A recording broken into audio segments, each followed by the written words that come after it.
vouloir éteindre leurs appareils électroniques. Je donne exemple. Nous poursuivons les consultations particulières et auditions publiques sur le projet de loi numéro 9, la loi visant à accroître la prospérité socio-économique du Québec et à répondre adéquatement aux besoins du marché du travail par une intégration réussie des personnes immigrantes. Cet après-midi, nous entendrons les organismes suivants: Fédération des chambres de commerce du Québec, Montréal International et Québec International. Est-ce qu'on a besoin? Oui. Alors, comme la séance débute à 15h25, y a-t-il consentement pour poursuivre nos travaux au-delà de l'heure prévue, c'est-à-dire jusqu'à 18h25? Y a-t-il consentement? Merci. Je souhaite donc la bienvenue à la Fédération des chambres de commerce du Québec et je vous rappelle que vous disposez de 10 minutes pour votre exposé. Je vous ferai un signe à 1 minute de la fin. Puis nous procéderons à la période d'échange avec les membres de la commission. Je vous invite donc à vous présenter puis à commencer votre exposé. Merci beaucoup, Stéphane Forget, PDG de la Fédération. J'ai à ma droite Alexandre Gagnon, qui est directeur main-d'œuvre et santé-sécurité au travail à la Fédération. Et à ma gauche, Michel Cournoyer, qui est économiste conseil à la Fédération, spécialisé dans les dossiers de main-d'œuvre. Alors, peut-être brièvement, saluer aussi tous les nouveaux élus qui sont en place depuis quelques mois. Alors, la Fédération, brièvement, vous dire que c'est à la fois une fédération qui réunit, qui fédère l'ensemble des chambres de commerce au Québec, et c'est aussi la chambre provinciale, donc plus de 1100 membres directement membres de la Fédération. Et avec les membres des chambres, on représente plus de 50 000 entreprises au Québec. Nous sommes aussi très actifs dans les dossiers de main-d'œuvre, siégeant moi-même à la CNESST, à la Commission des partenaires du marché du travail et au Comité consultatif travail et main-d'œuvre. Donc, la Fédération s'implique beaucoup dans les dossiers, notamment d'immigration, avec notre projet « Un emploi en sol québécois » où on tente d'attirer les immigrants en région pour aider les employeurs à combler leurs besoins de main-d'œuvre. Les chambres à travers le Québec travaillent aussi avec les organismes en employabilité et en intégration pour essayer de favoriser le plus possible l'intégration des immigrants dans les régions. Pourquoi on s'implique autant? Mais parce qu'il y a un chiffre qui nous dérange et qui est important à se rappeler. Quand on regarde les courbes de progression de la population active au Québec d'ici 2030, par rapport à 2015, nous serons 1,5 % de moins, soit à peu près moins 100 000 travailleurs par rapport à aujourd'hui. Quand on compare ce chiffre-là avec la moyenne canadienne, et c'est là que c'est inquiétant, pendant que nous, notre population active va diminuer, la moyenne canadienne est de plus 3 % et nos voisins ontariens à 2,5 %. Alors, pendant que le reste du Canada va voir sa population croître, nous, la population active va décroître et c'est préoccupant pour nous. Voilà pourquoi, notamment, nous partageons pleinement l'objectif du présent projet de loi. Nous étions d'accord à l'époque où le précédent gouvernement a mis en place la politique qui devait mettre fin au premier arrivé, premier servi, et nous le sommes encore davantage aujourd'hui compte tenu de l'urgence d'agir. D'ailleurs, s'il y a un message que nous souhaitons que vous reteniez cet après-midi et qui, nous l'espérons, saura vous guider dans vos délibérations sur ce projet de loi, c'est de mettre en place rapidement l'ensemble des mesures qui sont nécessaires afin qu'il y ait une meilleure adéquation entre les besoins des entreprises et la sélection des nouveaux immigrants. Comme le propose le projet de loi, il est nécessaire de simplifier le processus d'immigration, mieux arrimer la sélection des immigrants avec les besoins de main-d'œuvre des entreprises et, finalement, mieux coordonner les efforts d'intégration des immigrants. La Fédération salue l'intention du gouvernement à cet effet. Cela dit, la portée de certaines dispositions clés nécessite des précisions et des balises, et ce projet de loi ne règle pas tout. À titre d'exemple, la Fédération considère qu'il est urgent de mettre pleinement en œuvre la déclaration d'intérêt et d'ouvrir le bassin des candidats aux employeurs afin de répondre aux besoins grandissants de main-d'œuvre laissés en plan. Aussi, il faut terminer le changement de paradigme en immigration en modifiant en profondeur et dans les meilleurs délais la grille de sélection du programme régulier des travailleurs qualifiés. Il est plus que temps d'agir si on souhaite réellement améliorer l'adéquation. Maintenant, concernant l'annulation des 18 000 demandes, la Fédération est d'avis qu'il faut profiter de l'opportunité d'avoir en sol québécois des candidats qui sont déjà en emploi au Québec et ceux dont le dossier est récent. Il faut se doter de priorités, de traitements à leur égard.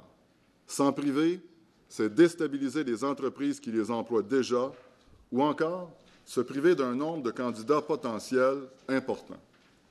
Donc, dans un souci d'équité et de simplicité, la Fédération recommande d'accorder un traitement hautement prioritaire et en continu, dès maintenant, aux personnes en emploi, nonobstant le programme auquel ces personnes sont inscrites et sans démarche additionnelle de leur part, et de déposer les autres demandes dans la banque de déclaration d'intérêt et de les traiter selon les nouveaux critères, sans démarche aussi additionnelle de leur part.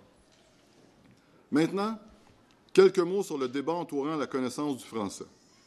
Nous croyons, et ça, il n'y a pas de doute, dans l'importance du français au Québec et de l'apprentissage de la langue par les immigrants.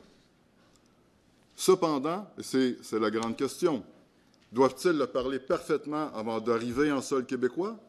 Ou pouvons-nous accepter un français moins parfait, mais investir davantage en francisation? La FCCQ considère que les exigences actuelles en matière de connaissance initiale du français éliminent un certain nombre de candidatures de qualité. Et cela n'est pas favorable dans le contexte actuel.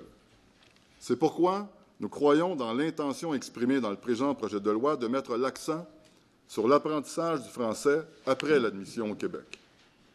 Il s'agit d'une approche qui permettrait de répondre plus adéquatement aux besoins du marché du travail, compte tenu du contexte actuel. Pour la FCCQ, il n'y a pas de doute. Il est primordial d'améliorer l'efficacité des programmes de francisation et d'intégration et d'investir en ces matières. Aussi, je souhaite soulever une grande préoccupation à l'égard des responsabilités que le gouvernement pourrait donner aux employeurs lors de l'embauche d'un ressortissant étranger. Vous le savez, les employeurs qui recrutent investissent temps et argent. Ils tiennent à retenir ces personnes. Le recrutement et la rétention sont des défis courants en gestion de personnel et les employeurs favorisent par toutes sortes de moyens l'intégration des nouveaux arrivants dans leur milieu de vie. Cependant, l'encadrement réglementaire des employés à cet égard serait contre-productif et il faut éviter, à notre avis, d'imposer aux employeurs de s'immiscer dans les démarches individuelles de francisation ou d'apprentissage des valeurs québécoises. La FCCQ est d'avis que les conditions s'appliquant au recrutement direct par les employeurs devront être souples, car il serait contre-productif que l'immigration devienne une source de main-d'œuvre trop onéreuse à cause d'un fardeau administratif indûment lourd, de délais trop longs ou de droits élevés qui pourraient être imposés. Aussi, que la sélection des candidats inscrits à la banque de déclaration d'intérêt soit effectuée régulièrement, voire en continu, afin d'éviter de rendre caduques les offres d'emploi et d'en faire un outil de recrutement efficace. Enfin, nous considérons que la réduction des seuils d'immigration permanente exerce une pression afin de recourir plus facilement à l'immigration temporaire. Mais de toute évidence, le programme des travailleurs étrangers temporaires du fédéral, dans sa forme actuelle, ne peut répondre adéquatement aux besoins à court terme des employeurs. La FCCQ considère que la réponse aux besoins de main-d'œuvre des entreprises à moyen et long terme relève de l'immigration permanente et qu'un nouveau programme des travailleurs étrangers temporaires est un complément, non pas un substitut à une immigration permanente mieux arrimée aux besoins des entreprises. Ainsi, un programme des travailleurs étrangers temporaires révisé, quoique désirable et nécessaire comme instrument de coffre à outils, et nous sommes prêts à aider le gouvernement à cet égard-là du côté du gouvernement fédéral, ne dispense en aucun temps de la nécessité de revoir la situation quant au seuil d'immigration et à la sélection, ainsi qu'au délai très long d'analyse des demandes. En conclusion, le contexte démographique particulier du Québec exige des mesures efficaces et rapides en matière d'immigration afin de répondre adéquatement aux besoins du marché du travail. Il faut un meilleur arrimage entre les besoins du marché du travail et la sélection des immigrants. Il faut accélérer le processus de mise en œuvre de la déclaration d'intérêt qui met fin au système du premier arrivé, premier servi et en offrant plus de souplesse aux employeurs dans le recrutement. Il faut aussi modifier la grille de sélection et investir en intégration et en francisation. Enfin, La volonté d'impliquer davantage les entreprises dans la sélection des immigrants est une bonne nouvelle. L'obtention d'un bon emploi est, à notre avis, le meilleur outil d'intégration et de rétention d'un immigrant. Mais il ne faut pas que les employeurs aient l'obligation de s'immiscer dans les démarches individuelles des immigrants, que ce soit dans leur apprentissage du français à l'extérieur de ce que l'entreprise peut offrir ou des valeurs québécoises. Je vous remercie, Madame la Présidente. Je vous remercie pour votre exposé. Nous allons maintenant débuter la période d'échange. Monsieur le ministre, la parole est à vous. Madame la Présidente, Monsieur Forget, Monsieur Gagnon, désolé, Monsieur Cournoyer, désolé, j'avais manqué votre nom. Bienvenue à l'Assemblée nationale. Merci de participer aux travaux. Madame la Présidente, vous permettrez de souligner également la présence, je crois, de Monsieur Trudel et des étudiants de l'ENAP qui sont avec nous en commission parlementaire, qui passent la journée à l'Assemblée nationale. 50e anniversaire de l'ENAP cette année. On a souligné cette motion. Moi-même étant un diplômé de l'ENAP, je vous salue bien bas.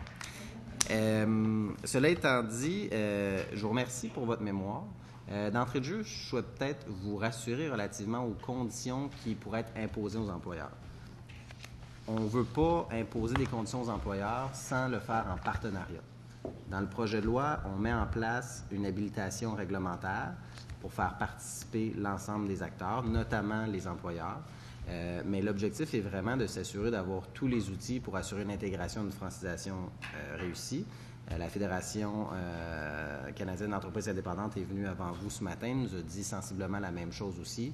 Les PME, ça peut être lourd, tout ça, et sachez qu'on sera à l'écoute relativement à la mise en application d'un règlement, mais c'est un outil dont le ministère se donne dans un souci d'assurer la coordination, l'intégration puis le parcours personnalisé. Fait que là-dessus, pour travailler avec les entreprises, on veut vraiment être des partenaires et ce ne sera pas l'imposition d'une réglementation d'une façon unilatérale là-dessus. Pour ce qui est de la question du français, tout à l'heure, vous avez dit, bon, je comprends que vous ne voulez pas de barrière à l'entrée au niveau de la connaissance du français.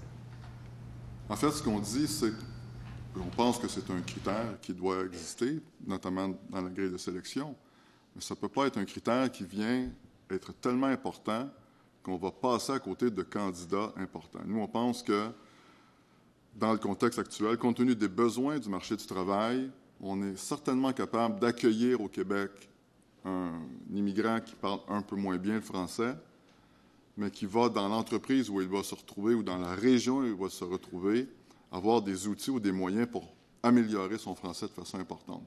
On pense qu'on ne peut pas se priver à l'entrée d'un candidat important si on se donne, évidemment, les moyens au Québec pour l'accompagner après dans sa formation en matière de français. Pour nous, il y a trop de candidats intéressants et importants.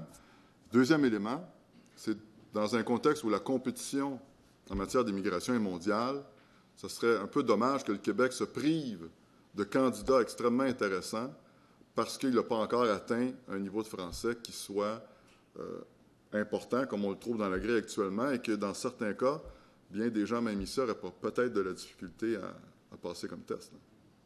Et c'est exactement ce qu'on veut faire dans le cadre du projet de loi 9. Dans le fond, on veut passer du système de premier déposé, premier traité, à un système qui est basé sur l'arrimage entre l'offre d'emploi et le profil de compétences de la personne. Nous, ce qu'on pense, c'est que c'est une responsabilité partagée entre la société d'accueil, le Québec, et la personne immigrante d'apprendre le français. Au gouvernement du Québec, il faut déployer les ressources pour accompagner en matière de francisation, d'intégration. Ça veut dire donner des cours. Ça veut dire assurer un suivi aussi, parce qu'on vient répondre au rapport de la vérificatrice générale de 2017 pour faire en sorte d'assurer un suivi, d'assurer une traçabilité du parcours de la personne immigrante pour lui donner les outils en intégration, en francisation, mais aussi en emploi. Fait que nous, notre premier critère, c'est cela. On veut donner l'opportunité à tous de venir au Québec, de venir enrichir le Québec de leurs compétences, mais on va déployer des ressources pour faire en sorte que l'apprentissage du français soit favorisé puis soit beaucoup simplifié aussi. Je pense notamment, parfois, j'ai constaté certains délais, supposons, en matière de cours de francisation, mais parfois, c'est 60 jours ouvrables. Moi, je trouve que c'est beaucoup trop long, ces délais-là. Alors, on travaille là-dessus présentement, puis on veut vraiment faire en sorte d'avoir un parcours personnalisé, et ça, dès l'étranger. T'sais, nous, l'objectif du projet de loi 9, c'est de donner des ressources aussi aux personnes immigrantes qui ne sont pas nécessairement permanentes non plus. Donc, les temporaires, tout à l'heure, vous disiez, pour nous, on privilégie l'immigration permanente. d'accord, mais il y a actuellement quand même 40 000 travailleurs temporaires qui sont ici, qui sont en emploi. Nous, on pense que s'ils sont en emploi, on leur donne des ressources pour apprendre le français, bien, il y a la voie rapide du programme d'expérience québécois, puis ils répondent déjà au marché du travail. Qu'est-ce que vous en pensez de ça pour ceux qui sont déjà sur le territoire québécois, les travailleurs temporaires? Oui. D'abord, notre lecture des données peut être un peu différente. Si on exclut les aides familiaux et puis les travailleurs agricoles, on arrive, selon les chiffres là, de IRCC, là, à peu près à 7 500 personnes qui ont des permis de travail au Québec, alors qu'on compte environ 120 000 postes vacants. Donc, la marge entre les deux, on la trouve assez importante. D'ailleurs, l'objectif de la révision du programme des travailleurs étrangers temporaires, c'était de réduire le nombre de permis de travail émis. On peut dire que le programme a atteint son but sans l'ombre d'un doute, mais là, on est probablement rendu dans un paradigme différent où il faudrait libérer des conditions du programme pour répondre aux besoins à très court terme. Là. On parle des besoins à court terme pour le programme des travailleurs étrangers temporaires, c'est-à-dire pour les travailleurs pour lesquels l'emploi est saisonnier, ou lorsque le besoin est purement ponctuel ou conjoncturel.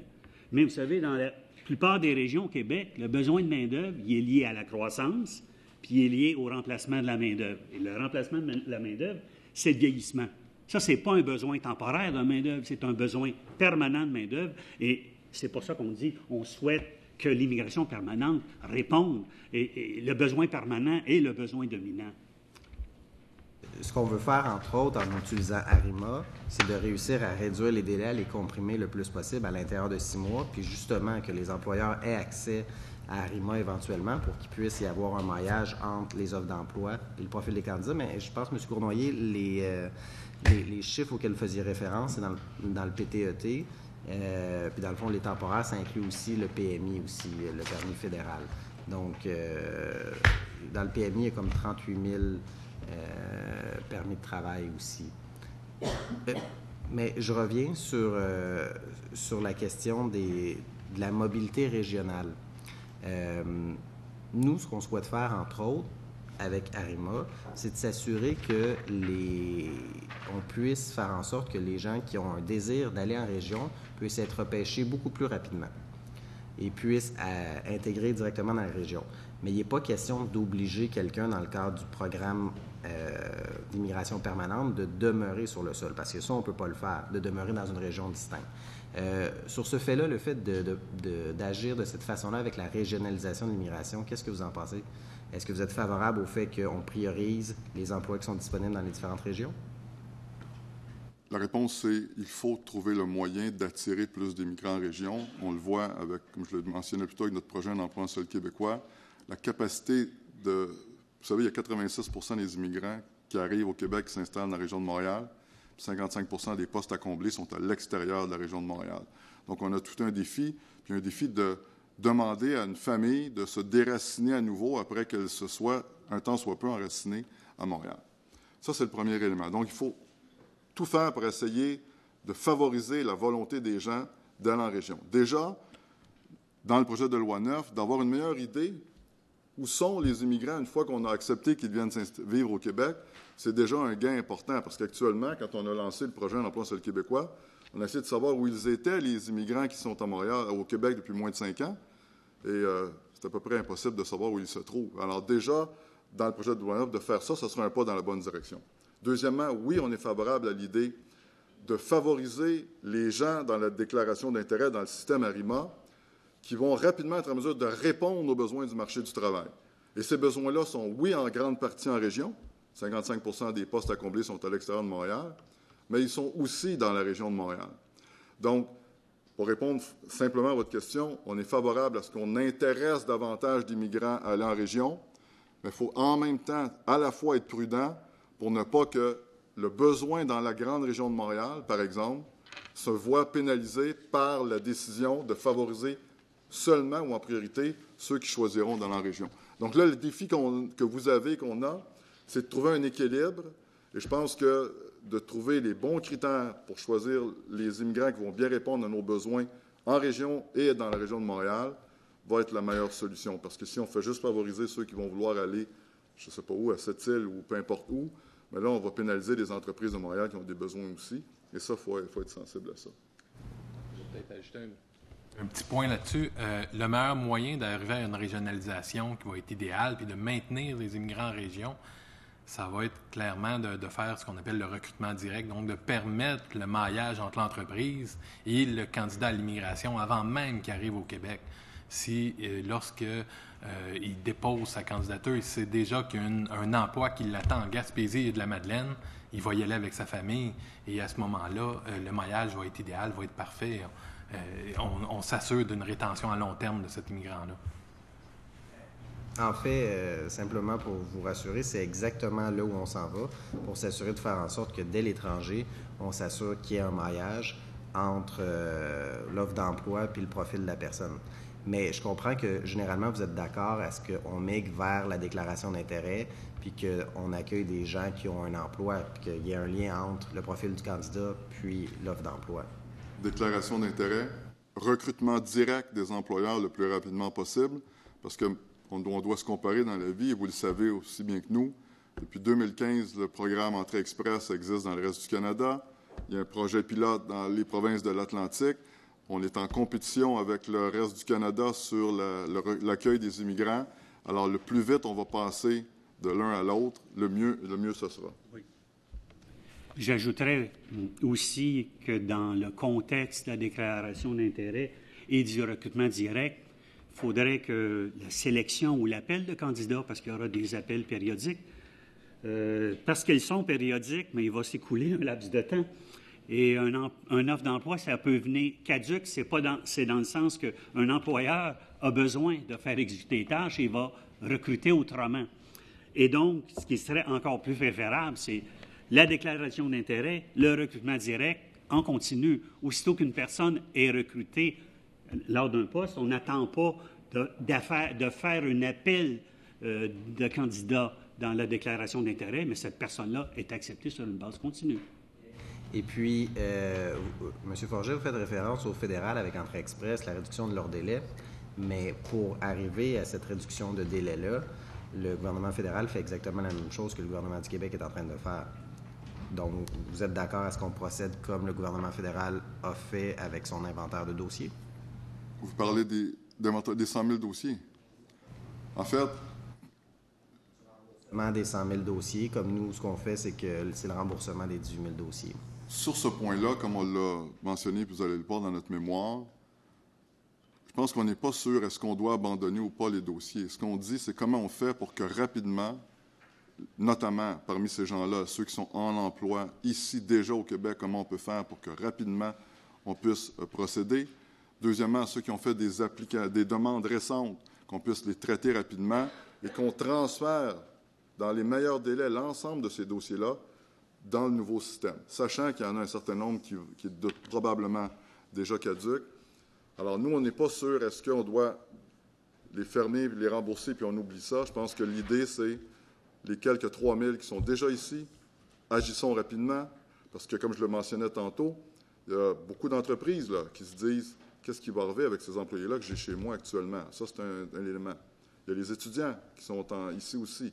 Il y a ceux qui ont déposé récemment. Donc, comment on fait pour ne pas se priver de ce bassin de candidats potentiels-là pour que rapidement on puisse les intégrer? Alors, c'est ça, dans le fond, qui est notre volonté, eu égard aux 10 000 dossiers dont vous parlez. Et donc, en terminant, ensuite, je vais céder la parole, simplement pour rassurer vos membres. Nous, l'objectif, c'est de s'assurer que les gens qui sont en emploi ici, qui répondent aux besoins du marché du travail, ils puissent, dans un premier temps, appliquer au PEC, au programme d'expérience québécoise, si les gens se qualifient. Parce que bien souvent, il y en a qui avaient appliqué au programme régulier de travail qualifié. Au moment où ils ont appliqué, ils n'étaient pas admissibles au PEC, mais aujourd'hui, ils sont admissibles au PEC. Deuxième élément, on les invite à déclarer leur intérêt dans le système ARIMA, puis on pourra à terme les inviter en priorité ceux qui sont sur le territoire québécois. Mais c'est important de rappeler que le projet de loi 9 ne change rien à leur statut. Dans le fond, ils sont sur un permis fédéral sur le territoire québécois, puis ça ne change rien. Donc, Madame la Présidente, je vais céder la parole à mes collègues. Merci, Monsieur le ministre. J'invite la députée Delay-Plaine à prendre la parole. Madame la Présidente, Monsieur Forget, messieurs, merci beaucoup de votre vos éclaircissements aujourd'hui. J'aimerais que vous me parliez juste un petit peu davantage de le programme que vous avez parlé, Mon emploi sur le québécois. Parce qu'il me semble, la raison pour laquelle vous l'avez mis sur pied avec les chambres de commerce, les entreprises de l'ensemble des territoires québécois, mais il me semble qu'un des constats que vous avez fait, c'est qu'il y a aussi des gens qui seraient allés travailler en région, mais qui sont surqualifiés. Je vais laisser son idéateur vous en parler avec plus de précision. Oui, en fait, je redonne également, c'est avec M. Cournoyer également, mais le programme, en fait, c'est qu'on sélectionne les immigrants historiquement selon les grilles de besoins de main-d'œuvre, mais au niveau du Québec en entier, et la majorité vont venir à Montréal. Donc, évidemment, il y a un débalancement à ce niveau-là. Ce n'est pas toujours les besoins de Montréal qui sont exprimés par les grilles de sélection au niveau de l'immigration. Donc, comment est-ce qu'on peut rétablir ça et renvoyer... Désolé. Donc, renvoyer les immigrants qui ont été attirés parce qu'on avait besoin de leur profil.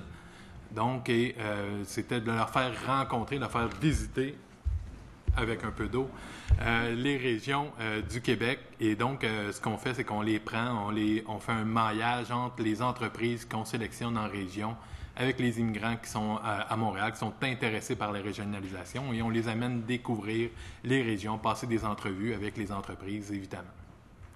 Donc, tout ça se fait en maillage avec les organismes communautaires et la région et les MRC. Donc, tout le monde est impliqué de faire un peu ce que le projet de loi 9 fait, c'est de dire qu'on va mettre tout le monde coordonné ensemble pour arriver aux moyens et non pas travailler chacun de notre côté avec notre petit morceau.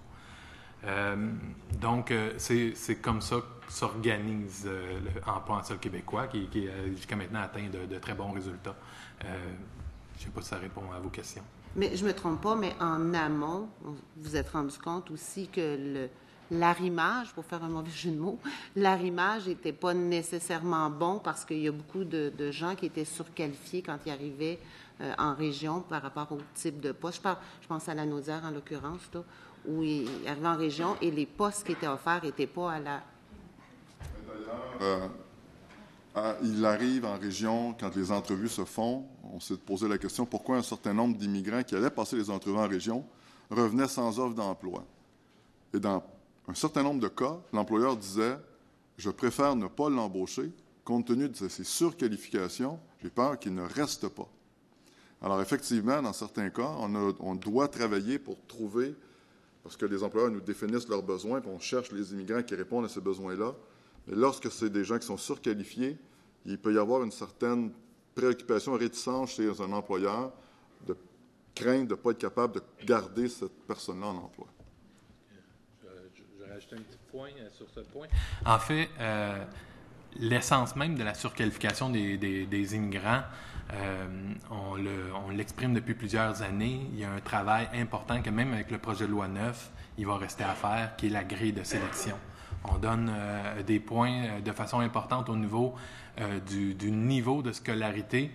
Et il y a quelques années, au contraire, ce qu'on a fait, c'est au détriment du domaine de compétences, du domaine d'activité de l'immigrant sélectionné.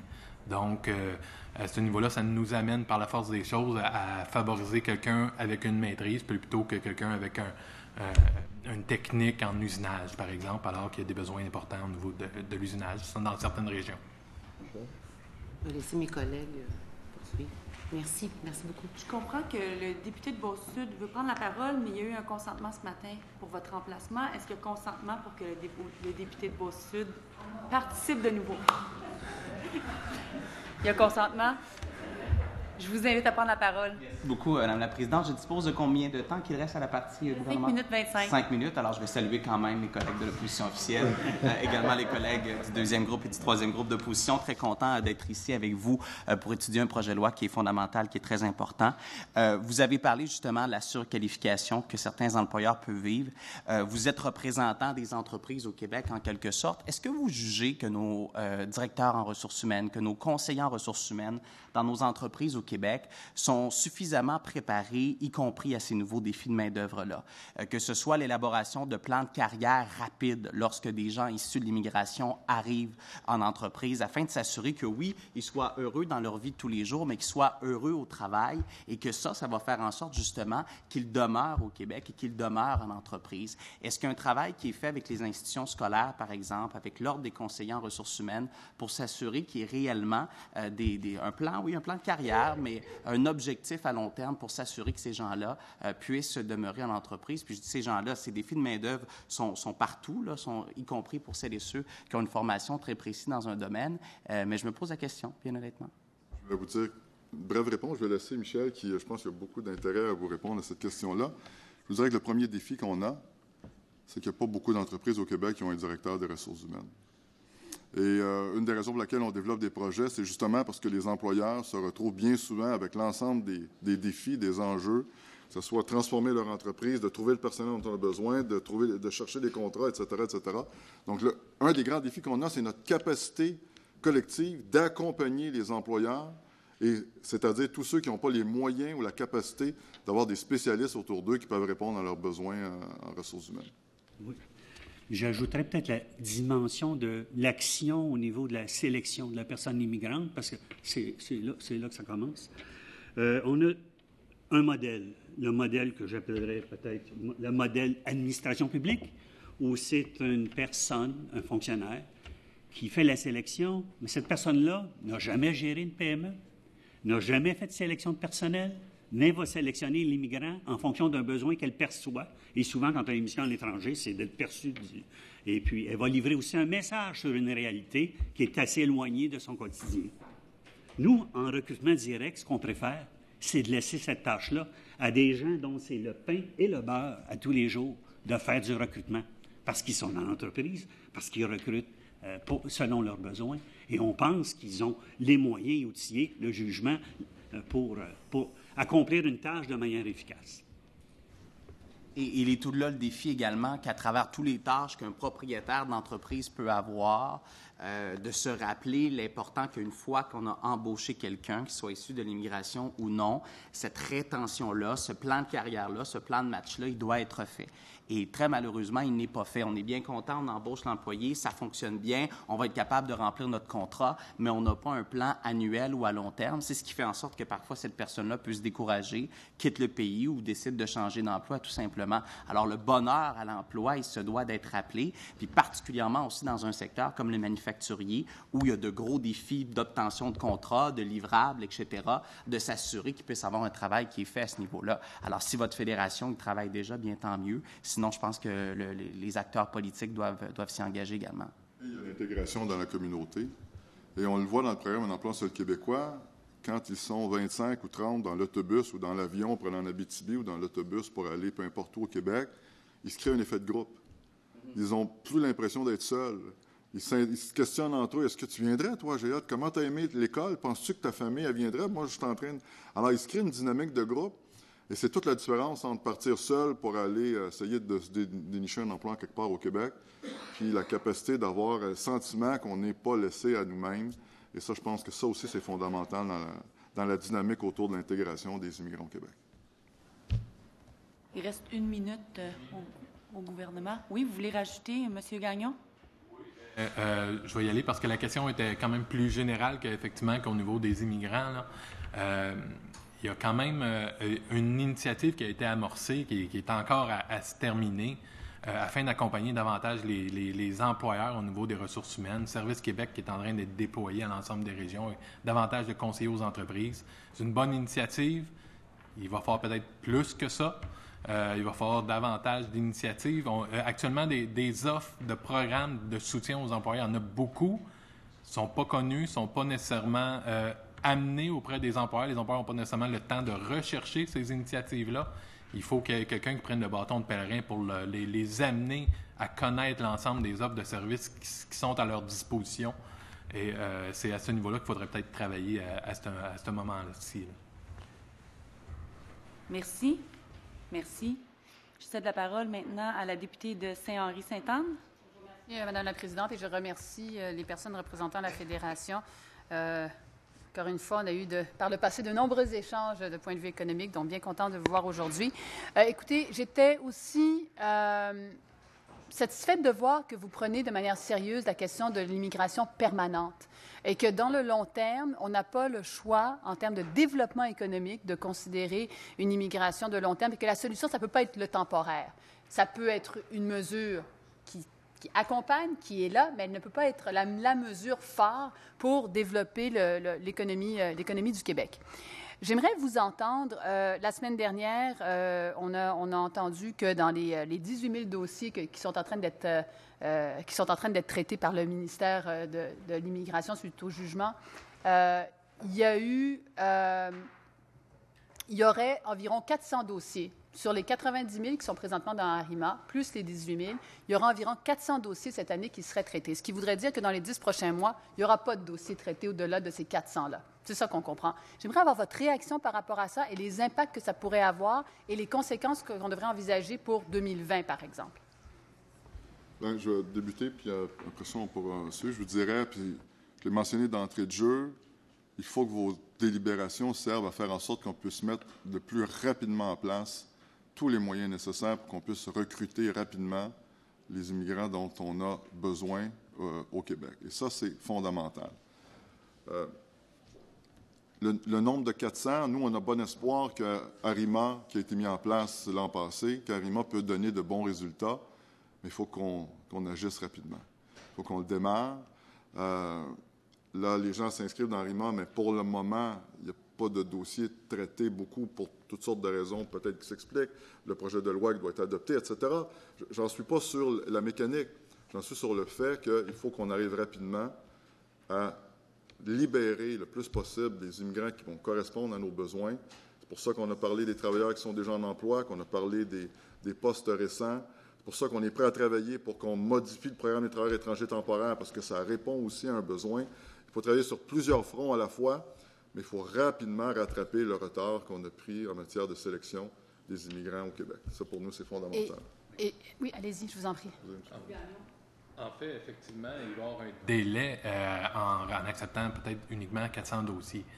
Mais et ce qu'on a bon espoir, c'est qu'une fois que la déclaration d'intérêt va être en place et qu'on va rétrécir les délais, on va réussir à récupérer davantage de dossiers qui vont être acceptés plus tard. On sait que quelqu'un qui se fait accepter son dossier aujourd'hui n'arrive pas au Québec le lendemain matin.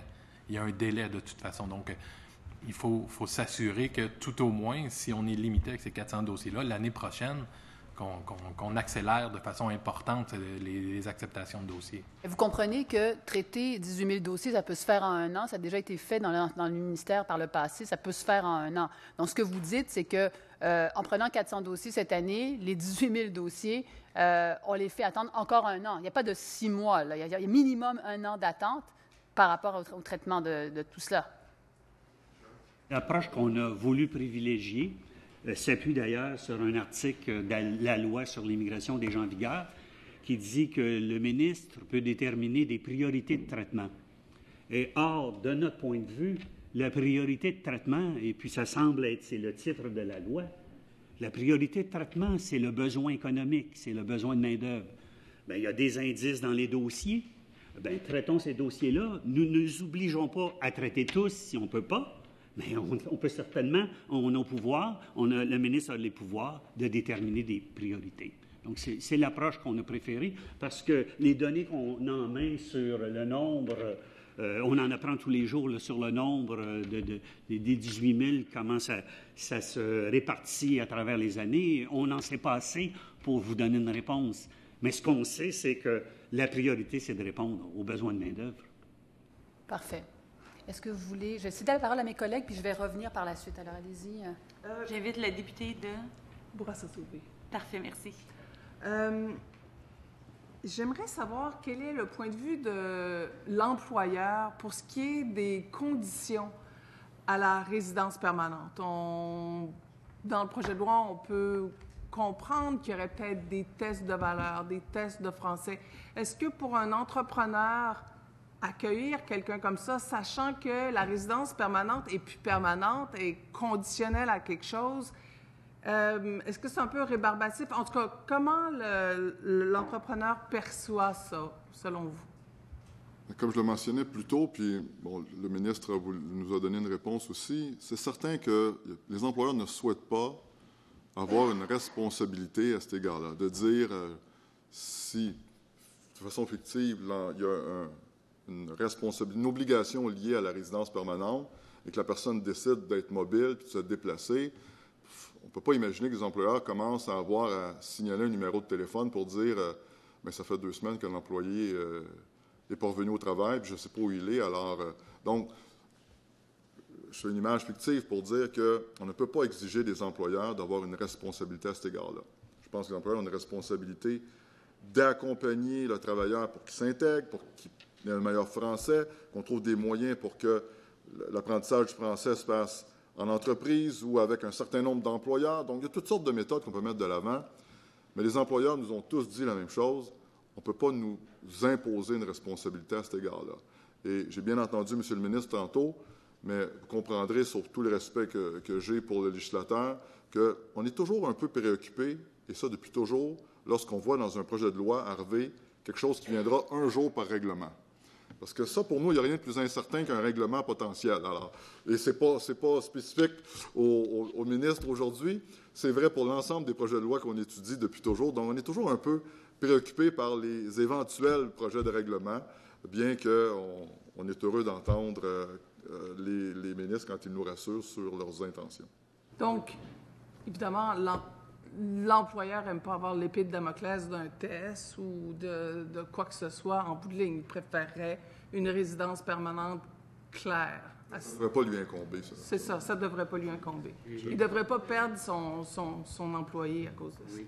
J'ajouterais l'autre exemple. Imaginons qu'on a une condition à la mobilité et puis qui est liée à la région, que l'emploi soit dans une région. Un coup que cette personne-là quitte cette région-là, chaque employeur d'un immigrant sur l'ensemble du territoire se met à être obligé de surveiller si la personne immigrante a une restriction. Là, c'est pas gérable.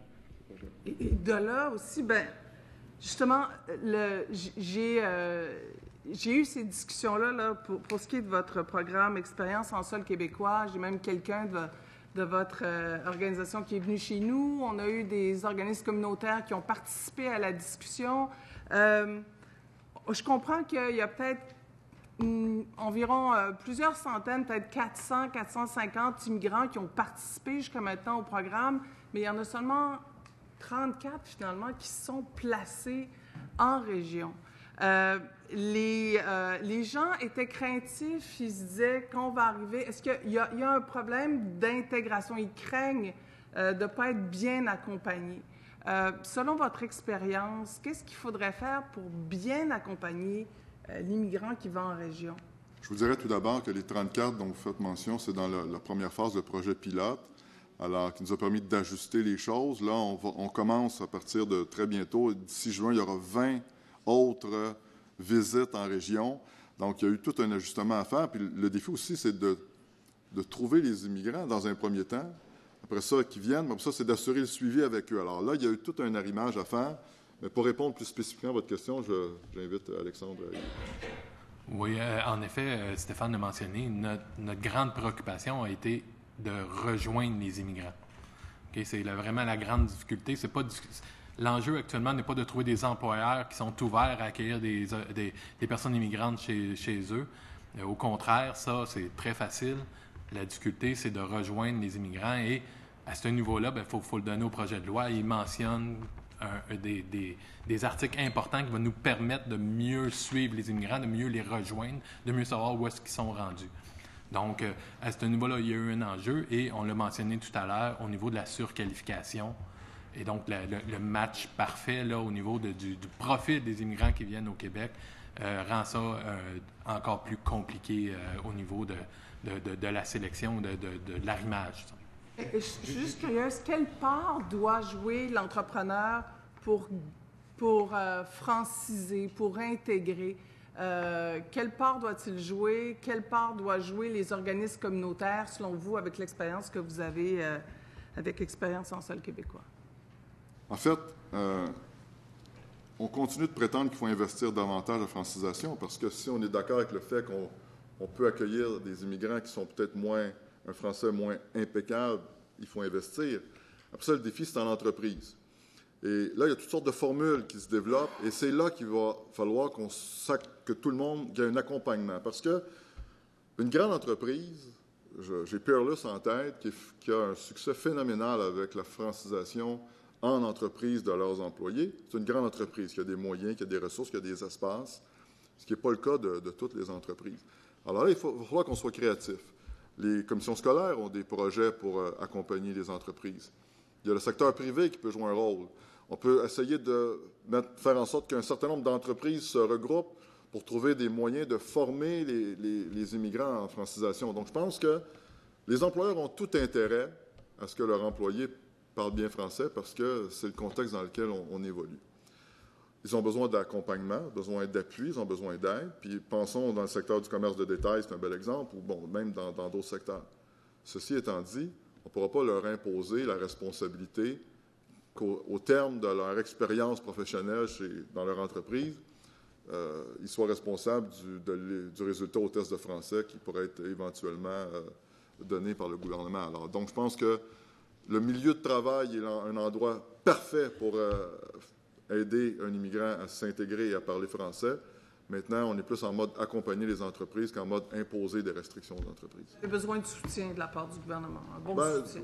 Oui, puis pas nécessairement, pas seulement financier. Je pense qu'il faut faire connaître les meilleures pratiques puis être innovant en cette matière. Puis soutenir et favoriser des partenariats indispensables. Je vous donne l'exemple, là, on a des PME, ils ont des cohortes de personnes immigrantes. Est-ce que ça constitue un nombre de personnes suffisant pour constituer une classe? Pas nécessairement. En outre, chaque personne a son propre niveau. Donc, ce n'est pas une classe homogène. Les meilleures choses, là, c'est de faire affaire avec d'autres, demander à des experts, notamment les institutions de formation, à nous aider pour le faire. Parce que ça ne peut pas se faire à l'intérieur de l'entreprise. Quand on dit francisation au milieu de travail, il faut se comprendre, là, cette francisation-là se fait avec la participation active là, des commissions scolaires et des collèges, par exemple. Elle ne peut pas se faire à l'entreprise quand tu as 3 personnes à franciser qui sont de 3 niveaux différents. Là, ça ne s'organise pas comme ça. J'invite le député Denis Ligan à prendre la parole. S'il vous plaît. 3 minutes. OK, excellent. Je vais être très rapide. Nous aussi. Ah oui, comme ça, vous allez m'aider à poser toutes mes questions. Merci beaucoup pour votre excellent rapport. Pour moi, vous faites déjà de l'arrimage. Je connais très bien le projet, mon premier emploi en sol québécois. Vous avez dit quelque chose d'extrêmement important. Et je vais la répéter. Le défi, et le message aussi s'adresse au gouvernement, le défi, c'est rejoindre les immigrants. Donc, si j'ai bien compris, l'emploi existe en région, il y a d'énormes opportunités. Le bassin où vous devez aller chercher ces immigrants est très minime. Donc, ce qui me ramène à vous poser 2 questions. L'attitude de traiter et de mettre à la déjecteuse les 18 000 dossiers. La décision de réduire les seuils d'immigration. Et je sais que depuis longtemps, la FCCQ prône plus une augmentation. En 2017-2018, vous avez même proposé d'ajouter 10 000. Est-ce qu'avec l'ensemble de ces décisions, donc la déchiqueteuse des 18 000, la réduction des seuils d'immigration, est-ce qu'on n'est pas en train de nuire à l'économie des régions au Québec? Je vous ramène à ce que je disais au début. Nous sommes préoccupés par la diminution de la population active au Québec. La migration n'est pas la seule solution à cette réalité-là, mais c'en est une. Donc, la population active, je veux dire. C'est évident que nous, on pense qu'il faut agir sur 2 fronts. Accueillir davantage d'immigrants et mieux les sélectionner. Donc, on vous a mentionné tantôt qu'il faut trouver le moyen rapidement de pouvoir traiter ceux qui sont ici et les autres. Et on vous a mentionné qu'il faut revoir la grille de sélection. C'est avec une amélioration de ces 2 critères-là qu'on va réussir à faire en sorte qu'on va répondre aux besoins du marché du travail et, de ce fait, contribuer à la croissance de notre économie. Pour vous, l'urgence, il faut vraiment augmenter les seuils et non pas aller dans l'objectif de les réduire à 40 000. Il faut aussi, surtout, revoir la grille de sélection pour qu'on puisse bien sélectionner les immigrants dont on a besoin au Québec. Oui. Merci pour votre recommandation 3. Si j'ai bien compris, pour vous, la recommandation 3 va à l'encontre je dirais, rajoute à vos entrepreneurs et à vos entreprises plus une lourdeur réglementaire. C'est ce qu'on veut éviter, puis prenons l'exemple de recrutement direct, là, quand on pourra le mettre en place, assurer que la façon dont on va procéder va simplifier la vie des employeurs, parce que la réalité, c'est que si c'est juste plus compliqué, plus onéreux, plus difficile, on n'atteindra pas nos objectifs que nous avons. On a donné tantôt l'exemple de la condition liée à la présence dans une région. Le projet de loi ajoute la profession, on ne sait pas à quoi. Est-ce que on parle d'une profession dans une région ou une profession à l'échelle nationale? Il nous manque des précisions, mais une chose est certaine, travailler avec de telles conditions, ça ne simplifie pas la vie des employeurs. Merci. Je cède maintenant la parole à la députée de Marie-Victorin. Merci, Madame la Présidente. Merci à vous trois pour la présentation. Sur la question des 18 000 dossiers plus particulièrement, si j'ai bien compris, une solution que vous metteriez de l'avant, un compromis qu'on pourrait trouver dans le présent projet de loi, serait par exemple de traiter en priorité les dossiers des gens qui sont déjà au Québec, qui occupent déjà un emploi et qui parlent déjà français, puis ensuite, pour ce qui est des autres dossiers, de pouvoir les transférer via le nouveau système, le système ARIMA par exemple, en demandant le consentement pour le transfert des données personnelles. Pour vous, ce serait une solution qui serait acceptable? Et de traiter aussi rapidement les demandes récentes. Oui, tout à fait, en les transférant dans la nouvelle plateforme. Absolument. OK, parfait. Merci beaucoup. On est sur la même longueur d'onde là-dessus. Plus spécifiquement, concernant le nouveau programme ARIMA, vous avez semblé mettre de l'avant certaines lacunes que vous voyez quand même dans le programme actuel. Quels changements concrets est-ce que vous verriez pour rendre le système plus efficient et plus efficace? Oui. Bien, en fait, c'est que le système ARIMA va utiliser une nouvelle grille pour mieux sélectionner les profils d'immigrants, une grille qu'on ne connaît pas évidemment encore aujourd'hui, afin de les inviter ensuite, ceux qui ont les meilleurs scores, tout en pratique, à ensuite déposer une demande de sélection. La demande de sélection, évidemment, il va falloir, comme on l'a mentionné à plusieurs occasions, changer la grille. Ça ne veut pas dire qu'on va passer la première grille, qu'ensuite on va passer la deuxième, la grille officielle. Là. Donc, à ce niveau-là, il va falloir changer, tout au moins clarifier les choses, la mettre en application. Et il y a évidemment, c'est le délai. C'est que ça fait longtemps au Canada qu'ils ont mis en place le système Entrée Express qui est là, qui fonctionne bien. Au Québec, on est toujours en attente quand ça va démarrer réellement et qu'on peut faire ce recrutement direct, ce pairage-là directement avec les entreprises. Je vous dirais que, je peux me permettre rapidement, dans le dossier de la déclaration d'intérêt, on a vécu pendant quelques années d'espoir et maintenant on vit d'impatience. Parce que maintenant, le système, les projets de règlement ont été adoptés à l'été dernier, le système s'est mis en place. Maintenant, on piaffe d'impatience qu'on puisse commencer à piger et à mettre en œuvre ce qui est dans la déclaration, dans ce système ARIMA-là. Donc là, on est impatient que ça démarre. C'est bon. Il vous reste un peu plus d'une minute. Parfait. Une dernière question rapide sur le programme Un emploi en sol québécois, dont il a connu beaucoup de succès. Puis vous avez parlé tantôt que, dans le projet de loi 9, le parcours personnalisé, ça va vous aider à donner davantage de bons résultats également à ce programme-là. Mais est-ce qu'il y aurait d'autres mesures concrètes qu'on pourrait venir ajouter qui aideraient le déploiement de votre programme partout au Québec? Là, on travaille sur un autre projet aussi qui est Immigrants entrepreneurs. Donc, vous savez, il y a des gens qui arrivent au Québec avec un statut d'immigrant entrepreneur. Il y a des immigrants qui arrivent ici qui se découvrent une fibre entrepreneuriale. Donc là, l'idée, c'est de contribuer aussi à amener des immigrants entrepreneurs en région via le réseau des chambres de commerce, de leur donner un cahier de charges pour les faire connaître, les faire réseauter. Un grand défi pour les entrepreneurs immigrants, c'est le manque de réseau. Alors, l'idée, c'est de contribuer à ce qu'ils soient connus, qu'ils soient intégrés rapidement dans la communauté d'affaires, qu'on puisse les aider à connaître la personne à la ville qui s'occupe des permis, le fournisseur potentiel pour X produits. Alors là, ça, c'est la deuxième phase. Un emploi en sol québécois, on va travailler, comme on le disait tantôt, à améliorer notre arrimage entre l'immigrant et le besoin de l'entreprise. Ça, c'est une chose. Puis le deuxième, c'est d'amener plus d'immigrants entrepreneurs à la région. Et on pense que là, on va peut-être arriver, humblement, de notre point de vue, à créer un certain mouvement qui, nous l'espérons, va contribuer à amener des immigrants partout sur le territoire québécois. Merci. Merci beaucoup. Je cède la parole maintenant au député de Laurier-Dorion. Si. Très rapidement, concernant, on a fait grand cas de la question de la reconnaissance des diplômes, des compétences, etc. Soudainement, ça a disparu du décor. Est-ce que vos membres ont soulevé cette problématique-là? Oui. Veux-tu y aller avec nous? Vas-y, Michel. Vas-y, sur la reconnaissance des acquis. Oui. Dans de nombreux cas, ça fait partie certainement des difficultés. Et puis, les employeurs souhaitent pouvoir bénéficier de l'aide en matière de reconnaissance des compétences acquises à l'étranger. Mais pour un bon nombre d'employeurs, les postes pour lesquels ils recrutent n'ont pas d'exigence, comme par exemple en matière d'appartenance à un ordre professionnel. Et donc, ce n'est pas nécessairement un élément problématique là, dans plusieurs secteurs d'activité ou pour plusieurs postes, parce que ces qualifications-là professionnelles n'existent pas.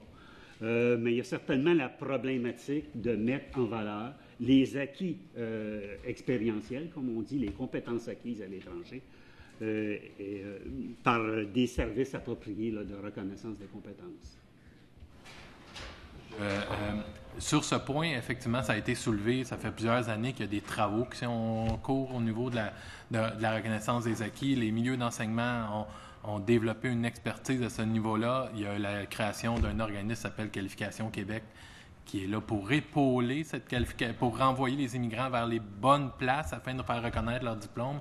Donc, l'important, c'est de démarrer ce processus de reconnaissance des acquis, reconnaissance des compétences avant même leur arrivée au Québec. C'est ce qui manque actuellement. Et c'est là qu'il faut travailler, c'est que dès leur pays d'origine, qu'ils puissent commencer cette reconnaissance des compétences-là. Et de s'engager au Québec à livrer la promesse. Souvent, on crée beaucoup d'espoir chez les immigrants qui sont à l'extérieur du Québec, et c'est des espoirs qui sont souvent déçus rendus ici. Alors, il faut trouver le moyen, lorsqu'on les sélectionne, s'il y a des compétences à acquérir, s'il y a des reconnaissances à faire, mais qu'on soit en mesure de leur expliquer la réalité, puis de mettre les moyens en place ici au Québec pour reconnaître à sa juste valeur ces compétences-là. Et là, on a, je pense, une responsabilité collective de faire en sorte que quand on crée de l'espoir, qu'on soit capable de livrer la marchandise quand on arrive en territoire québécois. Donc, si je comprends bien, il y a des choses qui sont faites, mais c'est insuffisant. C'est insuffisant, de notre point de vue. Minute à l'échange. C'est bon. Merci. Merci pour votre participation à la commission. C'est très apprécié. Je suspends les travaux pour quelques instants pour permettre au prochain groupe de prendre place. Merci beaucoup. Vraiment, merci.